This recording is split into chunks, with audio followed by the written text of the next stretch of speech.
Hello guys, magandang hapon at ito na po yung bahay ni Nanay Frida. Tapos na po. At nandito po siya sa loob, kakausapin natin. Hello Nay!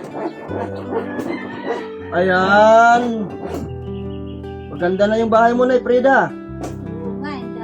Kamusta? Hindi akong pinagkaibahan ng... Oo, ito tapos na siya at ngayong araw lang ito natapos. Kasi minadali namin dahil bukas at hanggang Friday magpapahinga muna kami. So, pasok tayo sa bahay ni Nanay Frida. At dito, yung bintana niya, dalawa yung bintana dito na nilagay po namin. At maganda na, papasok ako sa bahay niya. Ano yun? Tayo guys. So, tingnan natin yung bahay ni Nanay Frida. Tingnan natin ha. Ayan. So, ito yung magiging kwarto ni Nanay Frida. Ito yung higaan niya. At bibilhan ko ito ng ng linoleum. Lalagyan po natin sa ibabaw para mas maganda tingnan. So, tingnan yung bahay niya. Ayan. Yung kwarto niya. Diyan yung mga gamit nakalagay. At dalawa yung bintana. So, kakausapin natin si Nanay Frida. Gusto natin. At dito naman, yung saingan niya. Yung area na to, dito yung abuhan. At dito naman siya maghuhugas. Pinakalababo niya. Tapos na kanyang bahay. At kakausapin natin si Nanay Frida. Nanay Frida, kumusta naman ngayon? Natapos na ang bahay mo. Ay, ito masaya ako kasi tapos din yung bahay ko. Oo. Tsaka may matutulugan na akong maayos. Hindi na Maayos. tumutulo. Hindi na Sabi nga, pag umuulan din sa loob. Umuulan sa loob. Oo. Pero pag umuulan ng malakas, Ay, mas lalong malakas yung ulan sa loob. Pero ngayon, Ngayon, hindi na ako mag-aalala na pag umuulan, tutulo na naman. oo. So maayos na yung higaan mo. Makakatulog na ako ng maayos. Hindi kagaya dati na pag umuulan, naghahanap ako ng masisiksikan kung saan ako matutulog. Oo. At mayroon ka ng abuhan. Oo. Pero mayroon ka pa naman ditong bigas, di ba? Oo, may. Yung binigay ko sa inyo. Opo. At may grocery ka pa dito. Mayroon pa. Ayan. So, tipid-tipirin mo lang kasi mahirap ang buhay ngayon. Magla-lockdown pa naman. Oo, hindi na. Huwag naman mag-lockdown. Mahirap mag-lockdown. Kaya nga eh. Pagdasal lang natin na Oo nga. maging maayos ang takbo ng buhay mo.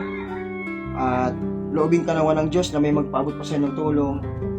At yung kalan, para hindi ka na maghanap ng Gatong. panggatong. Kasi hindi mo na kaya yun. At paano naman yung pag-igib ng tubig? Meron ka naman naigiban ng tubig dito, di ba? Mayroon tag 2 piso po yung isang lugar. Okay na yun. So, maayos na itong bahay mo. At mas komportable ka na kumpara dati. So, dito yung pintuan guys, oh. Ganda. Ayos na.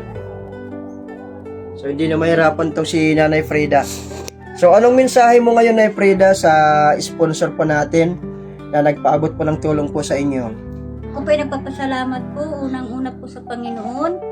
Dahil po, dininig niya po yung matagal ko ng panalangin na magkaroon po ako ng maayos na matutulugan. Kahit hindi malaki, basta makakatulog ako ng maayos. Tapos, maraming salamat din po sa Panginoon dahil sa ginamit niyang yung sponsor na magpapagawa po ng bahay ko. Kasi kung hindi dahil sa Panginoon, walang sponsor Oo. na sa akin, tutulong. Siyempre. Oo po, siyempre Panginoon talagang kumikilo sa atin. Kaya nagpapasalamat po ako sa sponsor din. Maraming salamat po sa iyo sa malaking tulong po ninyo sa akin. Oo. Kaya ngayon, Ito ako po ay natutuwa din, Nay, na nakita ka namin at natulungan ka namin na maging maayos ang bahay niya. Opo. So, palagi kang mag-iingat dito, Nay Frida, ha? At kung sakasakaling may mga tulong na dumating sa inyo, babalik ako dito para ibigay ko sa inyo. Pero bumalik man ako dito, siguro by Saturday, balik ako dito para ayusin ko yung dito, yung higaan, lalagyan ko ng linoleum. Kasi ito, lagyan natin ng linoleum para mas maganda tingnan. At may kwarto naman sa may division sa dito. Pinaka-division niya. So dito, lagyan namin ng plywood. At dito, open lang.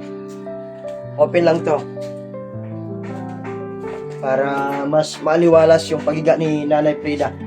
Nay, ano yung mga kailangan mo pa maliban sa bahay mo, ayos na? Ano yung mga wala ka pa?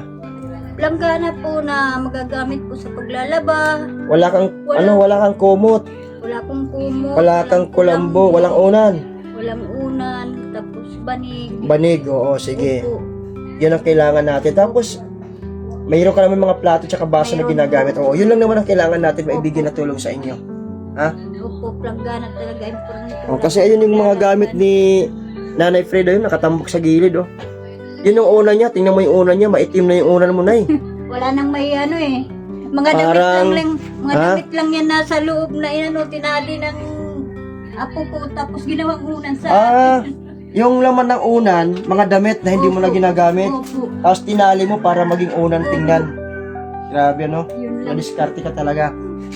Pero sige, pagpalain ka ng Diyos na, ha? Opo. Ito na. Maraming salamat po, Sir Danny. Sige, maraming salamat po sa Diyos sa pagpapala na ipinagkaloob niyo po dito kay Nanay Frida. At siyempre, maraming salamat po sa iyo, ma'am, sa pagtulong niyo po kay Nanay Frida na maging maayos ang kanyang tinitirahan. At ito na po siya, ma'am. Tapos na po at maayos na po yung bahay. Ito po yung project niyo po, ma'am. Maraming salamat sa tiwala sa Lakwatsero Pagbulig Vlog. So, sara natin ulit yan, Nay. Ayan. So, sinara na ni Nanay Frida. Ayaw niya lang papasukin. Sige, Nay. Bye-bye. Bye-bye ka. Bye-bye po. Salamat. Bye-bye.